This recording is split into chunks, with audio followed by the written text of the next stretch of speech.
Joining us in the studio tonight. Thanks very much for joining us, Congressman. Good to see you. Good to see you. Thanks for having me. Thank you. Okay, let's get started. Actually, we have a little bit of a breaking news situation. Your opponent, Chris Gibson, has an ad out. The first is of this campaign season. I'd like you to take a look at it, please, if you don't mind. From Kinderhook to Kosovo, Iraq, Haiti. Wherever America faced serious challenges, Chris Gibson answered the call. Husband, father, teacher, veteran. Now Chris Gibson runs for Congress. Washington is broken. I'm Chris Gibson. To restore confidence in America, let's cut the reckless spending and lower our taxes. And we're going to get America back to work. Proven, determined leadership to fix Washington. That's Chris Gibson. I'm Chris Gibson, and I approve this message.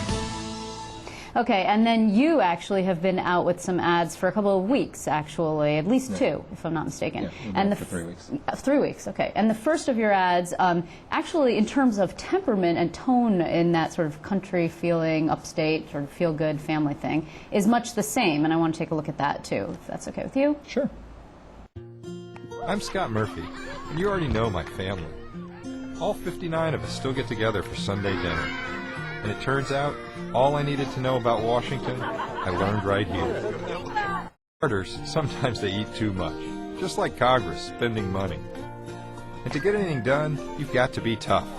And ignore all the talk. I approve this message because I know about Washington. Now I'm going to teach them they have to pay attention to us. Okay, so first of all, his ad doesn't attack you, and it's pretty much of what we like to call a bio spot. Do you have any immediate response to that? Well, I mean, I think what we're seeing is that what we know this election is going to be about is about the economy and getting people back to work. How do you create jobs? And I think the choice for the voters is going to be very clear. Who's got the plan for doing that? Who's got the experience? For me, you know, I've started small businesses. I've built businesses all of my career, helped create over 1,000 jobs. That's what we're going to be talking about in this race. I think that sending a businessman to Congress is exactly what we need to do. If we had more business people in Congress, I think we'd be solving these economic problems a lot faster than we are, and that's what I want to do if people send me there. What strikes me also is there's a similarity between these ads in that there's a little bit of an anti-Washington tone in both of them, and actually you've been there, of course. He's trying to get there. He's running against Washington, which is very de rigueur. That's what everyone's doing. You say one thing that you learned about Washington is much the same in a big family. They eat a little too much, just like Congress does. And then you say that you need to teach them that they have to pay attention to us. Do you think you've been successful at doing that? Because you've already been there for a while now. Yeah, so I think in my first year I have been successful at starting to change the dialogue in Washington and come in as a problem solver. That's what we do in our businesses. That's what I've been doing my whole life. You know, the answers are not Democratic answers or Republican answers. It's about common sense solutions to problems. And that means getting our budget in order, getting our spending under control, and it means incenting our businesses to invest and grow. And that's the kinds of policies that I want to support, that I've been working on, and that I'm going to continue to work on. But what specifically can you point to that you've been successful at bringing back for the people of the 20th Congressional District? Because I think that most people, and if you look at just today's Gallup poll, now you have a generic ballot tied. That's actually better for Democrats because they were down not so long ago. Now that you've finally started talking about the economy and the president's talking about the economy, et cetera, isn't it a little bit late? I mean, shouldn't you have been talking about the economy all along? Well, I've been talking about the economy all along, and it's great that the president has finally come around to get focused on the economy because this is what we need to be working on. I've been working to make it easier for small businesses, cutting red tape, like a bill I passed that made it so that small businesses can earn interest on their checking accounts. Worked with a Republican, put that together. It's a common sense solution, getting rid of a problematic rule from the government. At the same time, you know, one of the president's ideas that he mentioned this week is one I've been fighting for the last year that's critical, which is allowing companies to depreciate or expense new investments in the first year that they make them. This will be the most important thing in the short term we could do to get this economy moving because our businesses are out there thinking about making investments, thinking about expanding, and this policy change will actually encourage them to do it. And at the same time, it doesn't cost the government money because the taxes, instead of coming in one year, they come in another year. So it's not a big spending plan, but it's going to get the private sector moving, which is how we get this economy going. But from a purely political and sort of cynical perspective, some people would say, okay, the midterms are advancing. They're right around the corner now. People are actually, after Labor Day, starting to pay attention. And now the president turns to the economy. Is he late to the table? Absolutely.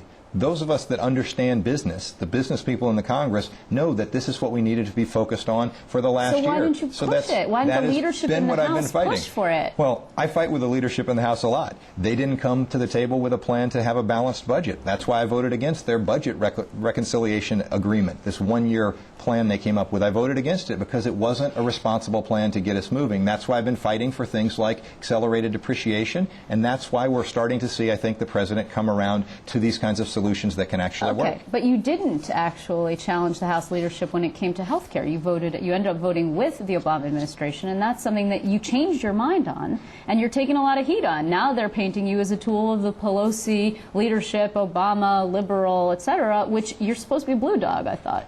I am a blue dog, and I'm very proud to be a blue dog. I think at the end of the day, I went out and did 100 town hall meetings across our district to talk about health care. And what I heard from people was they wanted us to do something that would help control costs and make sure that people and their doctors get to choose, not insurance companies. I think that the health care plan that we ended up with, unlike the one a year ago, actually is going to do that and help control costs. And it's a very simple choice. In this election, we see this. It's been outlined very clearly. I think that we've passed a health care bill. We can do more to improve it. We can do things like tort reform. I was one of only 13 Democrats to vote to do tort reform so that we could control costs. My opponent says, no, repeal it and go backwards. Well, what does that mean? That means that we would go backwards in terms of our seniors having help paying for prescription drugs. It means we would go backwards and say to 7-year-old kids with juvenile diabetes, you can't get insurance. It means we'd go backwards and let insurance companies put annual and lifetime caps on insurance plans so that your health care goes away when you need it. And it means we'd go backwards and take away the small business tax credits that are helping businesses provide health insurance to people. It's a clear choice. Making the system better, finding solutions to our problems, common sense solutions. That's what I'm looking for. I think that's what we've done. There's more work to do, and that's what I would do if people send me back. Okay, you came in a special election. It was kind of a squeaker of a special election. Absolutely. You were supported in that special election by President Obama. Would you accept his endorsement now? I'm happy to get endorsements from people, but the focus here is on what are we doing to get the economy moving. No, but would That's you the accept focus. it? Because there are some people in your party who are actually not in New York, but outside the nation, who are running against Nancy Pelosi, running against the leadership because it's so toxic in Washington. I would accept the President's endorsement. Okay, because Rahm Emanuel, his chief of staff, is coming here to hold a fundraiser for you. It's a joint fundraiser for yourself and for Bill Owens. You've got quite a bit of cash on hand, actually. You've got $1.4 million. What do you need Rahm Emanuel's help for? Well, we're very proud of the support that I've been able to earn working in Congress. We've had 8,000 donors over the last 2 years support my campaign, and that's part of why we have some cash on hand to be able to communicate our message to people, which is making sure people can understand what I've done, my background as a business person, how I go about solving problems, and why I'm one of the most independent congressmen that are in Congress based on all the ratings. So I'm happy to have support from so many people all across the district and making sure that we have the resources to communicate. But how did that happen? I mean, did you ask the White House for Rahm Emanuel's assistance? Did they say, hey, Congressman Murphy, we think you're in trouble. We'd like to send you Mr. Emanuel to help you raise money? I mean, how does that happen, that he materializes up here to help you raise campaign cash? Sure. I mean, the specifics was I sat down one day, actually was talking to the President about how do we create jobs, in fact, talking about accelerated depreciation that very day. And Rahm was sitting in on the meeting. At the end of the meeting, he said, if you'd like me to come up and be helpful, I would be willing to. And I said, sure.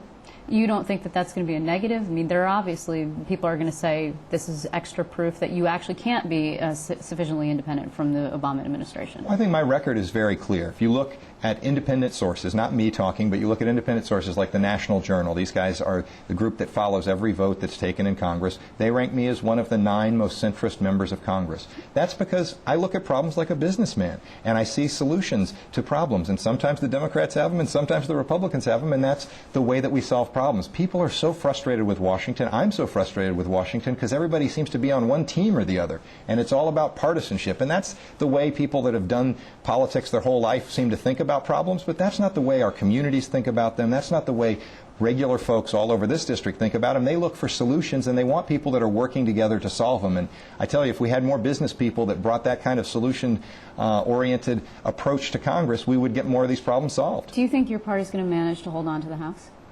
I don't know what's going to happen, but I'm focused on people here in the 20th District and what they need and what we can do. And that's going to be what I focus on during the campaign, and that's what I'll focus on if people send me to But if Washington. you're in the minority, you can get less accomplished for the people of the 20th Congressional District. So it's actually a pertinent question. Well, I think that my approach is to work with both Democrats and Republicans, and who's in leadership changes the tone to some degree, but it doesn't change the way you solve problems. You solve problems by sitting down and coming to solutions. That's the way we got the pay-as-you-go rules back in place, something I fought hard for as a Blue Dog, so that when we are going to spend money on some important priority, we find someplace else to cut. It's just common sense solutions, and that's the way I'm going to approach it, no matter who's in leadership and what's going on in Washington. But would you support Nancy Pelosi for re-election to the leadership post? We'll figure that out as the time comes. Right now, I'm focused on doing what we need for the people of the 20th District and on my election.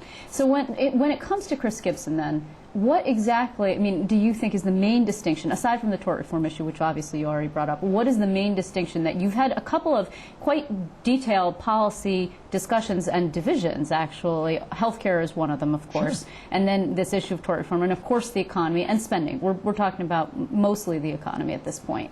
Well, in terms of differences between he and I, there are a lot of them. You know, my approach is that of a businessman who is trying to solve problems. We just had one recently on a piece of legislation that I supported, and we actually got passed into law to close a loophole for companies that ship jobs overseas. I hear this in my district. You talk to local manufacturers. I was up with one in Queensbury just recently, and they said, look, Scott, we're at a 40% disadvantage versus other plants within our company that are located overseas because of the way the tax policy is set up. We are incentivizing multinational companies to ship jobs overseas. Well, we closed that loophole. I think it's critical to focusing on building stuff here, making stuff here in upstate New York, and building our businesses. My opponent said it was a gimmick, and he was absolutely opposed to closing that tax loophole. That's the kind of distinction that's really important for people. Before I let you go, I just want to ask you, you know, there's been some issues from outside the district that have been coming in to sort of become an issue inside the district.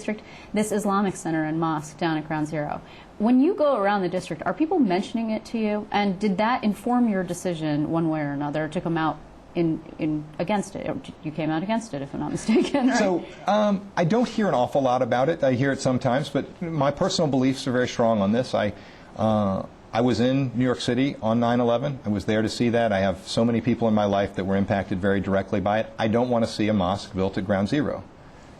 Just that simple. That said, First Amendment rights to protect freedom of religion are incredibly important. They're very important to me. That's why they were right at the top of the agenda when our founders put the Constitution together. They're much like the Second Amendment right to keep and bear arms, which is very important to me. So I absolutely believe that we've got to be firm on making sure that people have the right to worship as they choose. Well, I want to thank you very much. I also want to say that your opponent is going to be in later this week to join us, so of course we'll be discussing your comments with him. But in the meantime, I want to thank you, Congressman Murphy, for joining us. It's always great to see you. Thanks for having me.